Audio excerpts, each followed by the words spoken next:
اسمه ايه ده، الهوفر بورد. وبرضه ممكن يأجروا عجل، والمكان آمن جدا لو معاك أطفال ما تقلقش عليهم.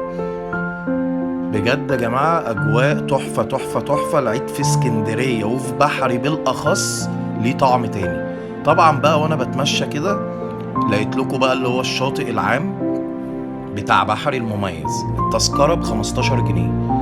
برضو لو عاوز تنزل عيالك البحر أو تنزل الأطفال البحر وتستمتع، وادي الكراسي، الكرسي برضو ب20. ولو عاوز تطلب طلب ب15. طبعا بقى ما ينفعش بقى في بحري وما اطلعش على الصعيد يا جماعة. طلعت بقى على الصعيدي، طلبت منه واحد ايس كريم. تاكل ايس كريم صح، انسى بقى كل الايس كريم التاني.